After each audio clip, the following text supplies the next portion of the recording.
Salut Alma. Salut. Merci d'avoir accepté mon invitation. Alma, tu es députée France Insoumise de Seine-Maritime.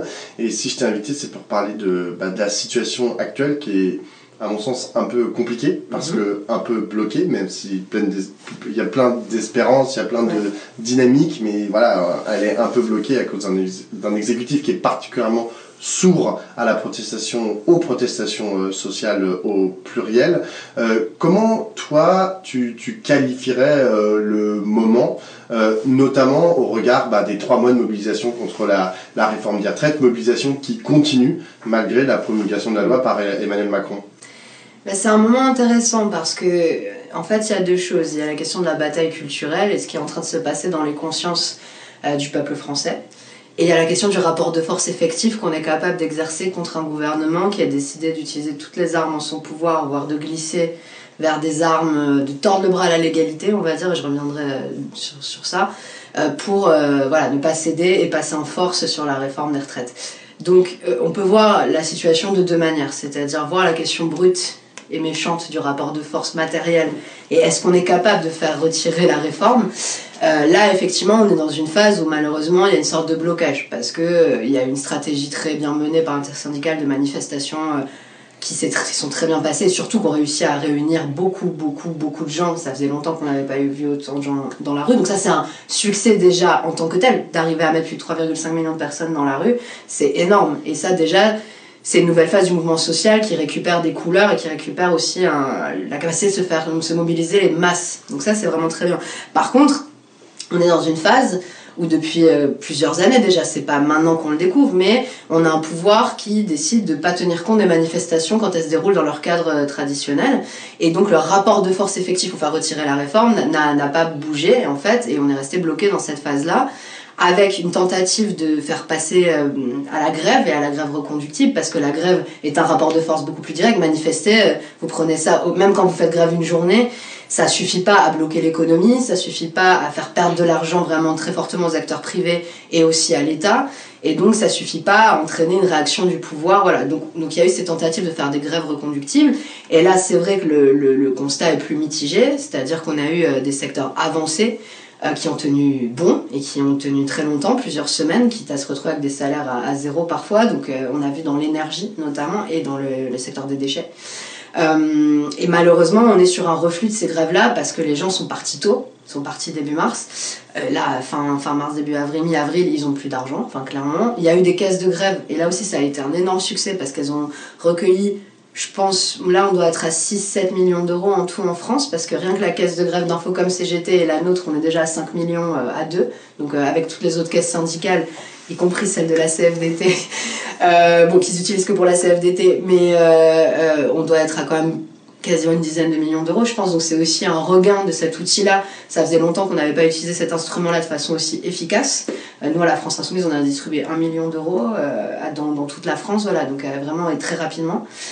Donc ça aussi c'est en fait un mouvement social qui reprend de l'organisation et qui reprend de la structuration, mais malheureusement il n'y a pas eu assez de secteurs et ça n'a pas été concentré sur une période suffisamment resserrée pour faire plier le gouvernement. Je pense que l'objectif qu'on aurait peut-être dû essayer d'atteindre, ça aurait été d'avoir une grève reconductible d'une semaine en fait. Même une semaine, en vrai, si c'est plein de secteurs et que ça se suit jour après jour, ça peut faire retirer la réforme très rapidement en réalité. On n'a pas réussi ce pari, sans doute pour de raisons de l'inflation évidemment qui fait que les gens sont pris à la gorge déjà même avec leur salaire normal, et puis peut-être aussi une stratégie de l'intersyndicale qui a été plus compliquée puisqu'il y a la CFDT aussi dans le jeu, ce qui est bien d'un certain point de vue, mais ce qui a sans doute rendu plus compliqué le fait de se mettre d'accord sur une montée en force dans le rapport de force. Et donc, parce que là c'est là tu vas, on va faire de l'histoire fiction et revenir. Non, mais c'est intéressant tu vois, c'est intéressant de saisir le moment pour faire des débriefings. Okay. Que chacun mette sur la table ce qu'il a pensé, parce qu'on aura d'autres occasions, je pense, d'être opposé à ce gouvernement. La bataille n'est pas finie.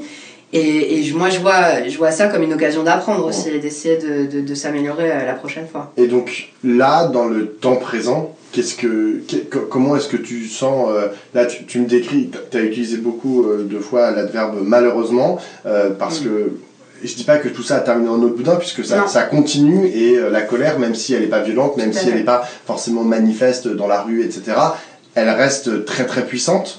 Qu'est-ce qu'on en fait de cette colère? On voit que là, le président de la République, notamment, est relativement empêché dans ses déplacements. Voilà. Pour l'instant, c'est tout. Qu'est-ce qu'on fait pour aller plus loin? Tout à fait. Bah, c'est ça que je veux dire. La deuxième manière de lire la situation, c'est plus d'un point de vue de la bataille culturelle et de ce que j'ai dit, ce qui se passait dans les consciences des gens. La bataille culturelle, elle est complètement gagnée, déjà contre la réforme. Bon, ça, c'est une évidence. Les sondages, jour après jour, continuent à le démontrer. Les gens sont opposés à cette réforme et ont bien compris tous les enjeux financiers, économiques et politiques qu'il y a derrière la réforme. Donc ça, c'est une évidence. Donc c'est important. Ça veut dire que quand même, on a créé une communauté d'adhésion à des valeurs qui est très forte. Ensuite, la deuxième prise de conscience qui commence à se faire, je pense, c'est sur le blocage institutionnel dans lequel se trouve la France. On avait déjà eu une première phase avec les Gilets jaunes et leurs revendications sur le référendum, et là on voit reparaître cette question démocratique avec le 49.3, et c'est pas que les manifestants qui font des manifs sauvages qui sont contre le 49.3. Moi je l'entends partout.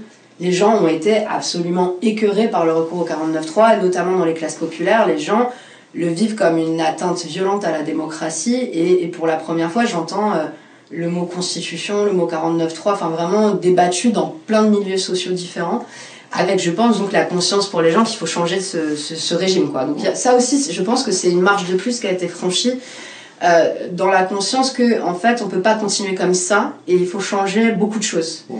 Et ça, c'est très positif, parce qu'en fait, avant, même il y a quelques années, les gens n'avaient pas forcément ça en tête en majorité. Là, c'est en train de devenir un phénomène majoritaire, qui se traduit effectivement maintenant par des manifestations de mécontentement absolument spontanées et permanentes. À chaque fois que Macron ou ses ministres essayent d'aller où que ce soit, ils ont des gens en face qui leur disent leur cas de vérité et qui leur disent qu'en fait ils veulent qu'ils dégagent, quoi. Enfin, clairement. Donc à ce sens-là, dans cette prise de conscience-là, moi j'ai l'impression qu'on est dans un moment quasiment pré-révolutionnaire, quoi. Enfin, avec un truc vraiment où il y a une conscience collective qui est en train de se réveiller, qui était un peu atone ces dernières années, et ça c'est extrêmement positif. Après, comment on transforme ça en rapport de force? On revient à la première question, c'est-à-dire les consciences changent, le rapport de force est dur, et donc est-ce que les gens sont en capacité de tenir un mouvement de harcèlement, etc., et surtout de refaire des grèves? C'est une question qui se pose. Moi, je pense que probablement il va y avoir un reflux, mais que, en fait, ce qui est en train de se passer là, ça veut dire que je pense que ça va répéter dans pas très longtemps. Quand tu t'exprimes là, tu me parles d'unité, tu me parles de collectif, tu me parles d'opposition au projet du gouvernement, notamment sur la réforme des retraites. J'imagine que tu mets ça au singulier quand tu mets opposition. Pour autant, la gauche, au sens très large, pas uniquement politique du terme, est opposée à la réforme des retraites, mais il y a aussi l'extrême droite qui est opposée à la réforme des retraites. Et dans les 2 dernières élections présidentielles, c'est elle, l'extrême droite, qui a accédé au second tour. Ouais. Donc, des analystes disent c'est elle qui fait plus figure d'alternative à la politique d'Emmanuel Macron, d'opposition à la politique d'Emmanuel Macron que la gauche. Que la NUPES, ouais. Comment est-ce qu'on résout ce problème-là? Alors, déjà, je pense qu'il faut faire attention à la manière dont les médias présentent ça. Parce que le sondage, les résultats du sondage dont on a beaucoup parlé, c'est le sondage qui donnait Marine Le Pen victorieuse face à Emmanuel Macron en cas de deuxième tour s'ils se retrouvent les deux face à face aujourd'hui. En réalité, les sondages qui sont sortis récemment montrent quand même un peu autre chose, c'est-à-dire ils montrent quand même que la NUPES en cas d'élection législative arrive en tête, a le maximum de sièges. Alors, pas assez pour gouverner seul, donc la question n'est pas complètement résolue, je suis pas en train de triompher... parce qu'en fait, effectivement, on aurait quand même 3 blocs. Nous serions le bloc principal, ce qui n'est pas le cas aujourd'hui. Mais de fait, si les autres blocs, il y a aussi la droite et l'extrême droite, forcément, ils pourraient s'allier contre nous, c'est totalement possible. Le RN, en tout cas, devrait montrer de quel côté il est en matière sociale, parce que c'est ce qu'on essaye de faire comprendre aux gens, c'est qu'ils se font semblant d'être des progressistes socialement, alors que c'est complètement faux quand on analyse leur vote. Mais en tout cas, on est en tête aux législatives dans les sondages, qui est quand même, personne ne le dit ça dans les médias, donc c'est quand même bien de le rappeler. Et sur la question de la présidentielle, les sondages qu'on a vus sont quand même intéressants, puisque dans 3 scénarios sur 4, Jean-Luc Mélenchon se retrouvait au deuxième tour, ce qui n'était pas le cas dans les sondages il y a un an en fait. Avec en plus, et ce qu'il faut rappeler, qu'il faut toujours prendre les sondages concernant notamment la France Insoumise avec des pincettes, parce qu'une partie de l'électorat, notamment de la France Insoumise, est très mal sondée. Et je dis pas ça, encore une fois, pour pour minimiser, mais je dis ça parce que vraiment la veille du premier tour de l'élection présidentielle, et Jean-Luc Mélenchon a été sous-sondé de 5 points par rapport au résultat qu'il a fait le lendemain. Donc c'est quand même qu'on a une vraie difficulté à capter une partie de l'électorat.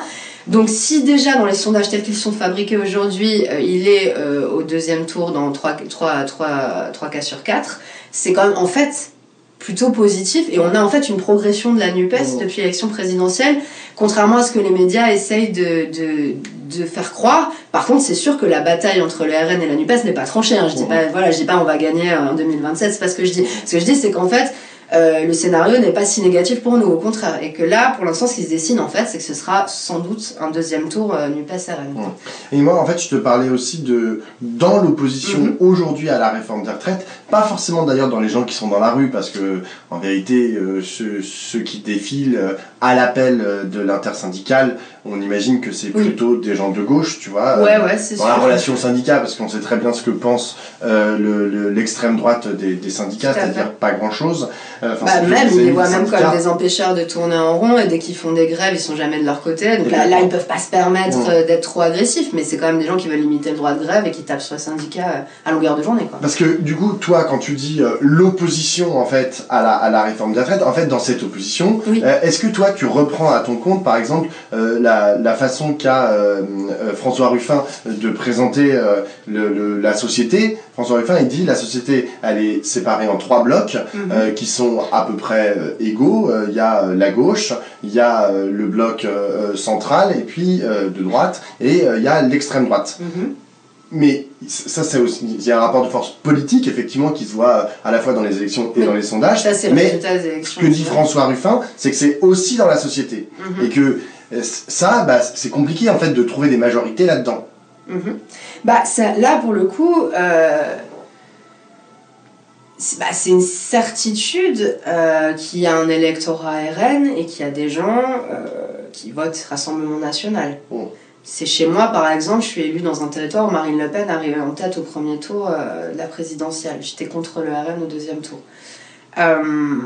Moi, ce que je trouve intéressant, c'est que l'électorat RN est tout aussi divers que l'électorat de la NUPES. C'est-à-dire que nous, on fait quand même un grand écart entre des gens sociologiquement assez différents. Mais le RN, il est peut-être moins hétérogène que notre électorat, mais il l'est aussi. Et les gens ne sont pas tous des fans die-hard de Marine Le Pen avec une théorie fasciste dans la tête, etc. quand ils mettent un bulletin de vote RN. Ça dépend vachement des gens. Et j'observe quand même qu'il y a quand même plusieurs électorats, y compris rien que chez moi, alors que c'est un territoire, enfin je parle pas en plus, c'est un territoire périurbain, industriel, voilà. Mais rien que dans ce territoire-là, sans recréer les divisions périphérie, ruralité, etc., rien que dans mon territoire, il y a plusieurs typologie d'électeurs du RN, et ça c'est important parce qu'il y en a qui sont surtout assez paumés et qui peuvent changer aussi d'orientation. Nous on a réussi en faisant campagne à convaincre des jeunes, notamment des travailleurs pauvres, qui s'apprêtaient à voter RN, à voter France Insoumise par exemple. Ça nous arrive, et moi je suis totalement à l'aise avec le fait de faire campagne dans des endroits où je sais que le RN arrive en tête, et c'est des gens que je connais, c'est des gens à qui je parle. Mais il y a des gens qu'on peut réussir, qui votent pour des questions sociales et des questions de colère sociale très fortes. Il y en a, c'est plus compliqué. Il y en a, c'est vraiment plus compliqué. Il y en a, effectivement, c'est des discours profondément xénophobes et sécuritaires. Et c'est notamment la partie plus âgée de l'électorat du RN qui vote pour ces raisons-là. Et parce qu'on oublie de le dire, mais il y a un électorat âgé aussi qui vote pour le RN. Et s'il n'y avait pas eu 70% d'abstention chez les moins de 35 ans aux législatives, peut-être que le RN n'aurait pas autant de sièges. C'est important de rappeler cette question générationnelle aussi, alors qu'à l'inverse, la NUPS s'effondre au-dessus de 60 ans, quoi. Et surtout la France Insoumise. Mais il y a un vrai phénomène aussi, au-delà de la classe sociale, de génération, quoi. Stratégiquement, il y a une question aujourd'hui dont on parle beaucoup, c'est la question de la NUPES. Moi, tout à l'heure, j'utilisais plutôt le mot de gauche, et toi, tu as utilisé plutôt le mot de NUPES. On en est où de la NUPES, d'après toi? Comment tu analyses la situation pour le faire vite? En gros, il y a un PS qui est divisé en deux, dont les leaders sont plutôt... pour cet accord de la NUPES, mais il y a quand même la moitié du PS qui a voté contre cet accord de la NUPES. Et ça nous crée des vrais problèmes en cas d'élection, comme on l'a vu en Ariège pour Bénédicte Taurine. Exactement, et Mathieu Bonner. Et d'un autre côté, il y a le parti communiste qui a l'air plus que dubitatif vis-à-vis du fait de rester dans la NUPES, notamment à travers la parole de son secrétaire national Fabien Roussel. Il y a les Verts qui veulent partir tout seuls aux européennes, hein, ils l'ont voté en congrès.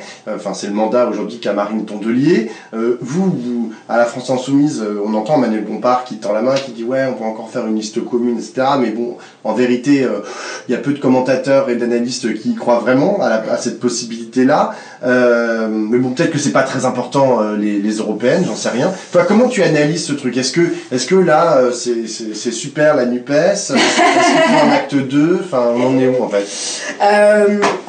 La NUPES, c'est super. Non, mais c'est vrai. Enfin, ce que je veux dire, c'est que, rappelons-nous, effectivement, je crois que tout le monde voit qu'il y a des stratégies différentes dans les partis de la NUPES, que ça se tend un petit peu par rapport à ces stratégies-là.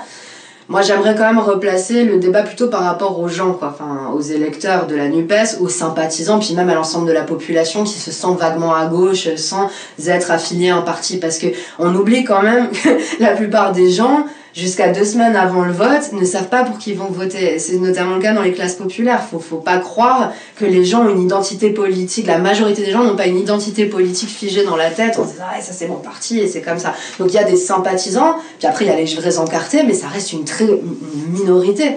Vraiment une très petite minorité par rapport au reste des gens qui peuvent se sentir vaguement à gauche et qui, jusqu'au dernier moment, se poseront la question en fonction du rapport de force, etc. Donc rappelons-nous ça quand même, soyons humbles. Parce qu'en fait, voilà, ce qui a compté pour les gens, c'est que les forces de gauche se donnent les moyens d'être majoritaires. Et nous, quand on faisait campagne, les gens nous disaient enfin dans la rue, quoi, enfin vous vous mettez d'accord, enfin vous vous donnez les moyens de surpasser vos divisions, et enfin peut-être qu'on va réussir à être majoritaire. Ça, c'est ce qui compte le plus pour les gens. Faut quand même pas jouer avec l'écœurement de la politique que partagent beaucoup de Français. Les Français, ils sont écœurés par la politique, l'abstention grandit de plus en plus, plus de la moitié des Français votent pas pour le Parlement, c'est quand même un peu, pour l'Assemblée nationale, c'est quand même un petit sujet, les gens en ont marre, notamment des électeurs de gauche qui sont assez idéalistes, etc., qui peuvent se dire, moi ça suffit, voilà, donc ne jouons pas avec ça. J'ai l'impression par moment que les autres partis de la NUPES oublient de quoi on est parti, c'est-à-dire que avant l'élection présidentielle, on nous disait 1 an avant, c'est mort, aucun parti n'arrivera à faire plus de 10%, la gauche est finie. Bon, finalement, ce qui s'est passé avec Jean-Luc Mélenchon a été une grosse percée qui n'a pas suffi pour atteindre le 2e tour, mais on était quand même à ça, et s'il n'y avait pas eu ces divisions-là, bon, voilà, on va pas refaire le match. Mais ensuite, au lieu d'être blessés par ces divisions qui nous ont coûté le 2e tour, on a décidé de faire la NUPES, donc on a redonné espoir aux gens, et c'était il n'y a pas si longtemps. Donc un peu d'humilité dans le sens où on ne gagnera pas seul. Je pense qu'ils le savent, enfin j'espère qu'ils en ont conscience. Et qu'on peut pas vous en avez conscience que, oui. À la France Insoumise, que vous gagnerez pas tout seul. Nous, on a conscience, mais nous, c'est marrant, parce qu'on a souvent l'image de peut-être du parti le plus hégémonique, ou qui a la manière de négocier, on va dire. C'est une image aussi, parce qu'en ce moment, ceux qui travaillent pour que la NUPES tienne debout, c'est surtout la France Insoumise, en fait, on est unitaire pour 4 par moment, quoi. Parce qu'on a conscience, mais je pense que par exemple Olivier Faure en a conscience, et je pense que pas mal de gens chez les Verts en ont conscience. Chez le Parti communiste c'est un peu plus compliqué, mais qu'on s'en sortira pas désunis, et notamment avec la menace du Rassemblement national qui est extrêmement forte. On ne peut pas se permettre d'offrir un nouveau second tour libéral Rassemblement national, et vu notamment le sondage qui est sorti, on sait que le barrage républicain il est fini, il a explosé. On a joué Macron a mis de la dynamique dessus, voilà, c'est fini. Donc notre responsabilité est hyper importante, hyper grande. Donc toi tu en appelles à la responsabilité a priori surtout des autres partis membres de la NUPES, mais il y a certaines personnes, y compris d'ailleurs des insoumis, qui appellent à un acte 2 de la NUPES. Est-ce que ça, tu penses que tu es favorable, il faut des adhésions directes, des assemblées locales moi personnellement j'y suis favorable. J'y suis favorable parce que je pense que l'élection présidentielle, c'était il n'y a pas si longtemps. Les gens qui voudraient nous faire croire qu'on peut tourner la page comme ça, que ça ne voulait rien dire, en fait, ce qui s'est passé à la présidentielle, que le fait d'avoir 151 députés maintenant, alors que la gauche était effondrée à la mandature précédente, n'a aucune importance, et le fait qu'une élection partielle en Ariège voudrait dire que d'un coup, tous les rapports de force politiques ont changé dans le pays. C'est vraiment hypocrite, et c'est vraiment dangereux de faire ça. Par contre, on en a pour 4 ans avant la prochaine présidentielle. L'accord a été conclu quand même en vitesse grand V, c'était bien parce qu'il le fallait. Je pense qu'on a quand même de la place pour avoir des discussions stratégiques plus poussées, à la fois sur le fond, le programme, mais aussi sur notre stratégie de conquête du pouvoir. Parce que ce qui nous divise aussi, c'est pas que des histoires d'ego, c'est aussi comment on pense y arriver, c'est-à-dire vers quelle catégorie, à quelle catégorie on tend le plus la main, quel est le discours qu'on porte. Il y a des gens, par exemple encore je pense au sein de la NUPS, qui pensent que les quartiers populaires ça vote pas et que c'est pas une bonne stratégie que de miser sur les quartiers populaires. À la France Insoumise, ça a été une vraie stratégie que de dire on va gagner grâce aux classes populaires. Alors effectivement, à la présidentielle, ça nous a poussé jusqu'à 22%. À la législative, ça plus la jeunesse, on voit qu'il y a quand même une abstention qui nous a, nous, desservi principalement plus que le RN et plus que les autres partis. Donc tout ça, mais ça se discute.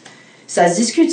Les tentatives de Fabien Roussel d'élargir vers la ruralité, mais en choisissant que des sujets qui clivent avec d'autres parties de notre électorat et qui les offensent, c'est sans doute pas pour moi la bonne méthode d'essayer d'élargir. Mais sachant qu'on a évidemment un vrai sujet dans des périphéries où la NUPES est peu crédible et peu représentée. Il faut pas être grand clair ou sortir de l'ENA pour le voir. Quoi, et t'as l'impression qu'il y a des espaces aujourd'hui pour discuter de ça ?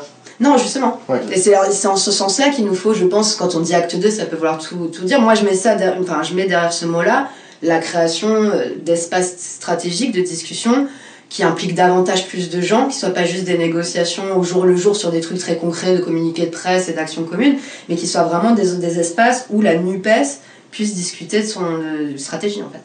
J'ai une dernière question, Alma, une question plus thématique.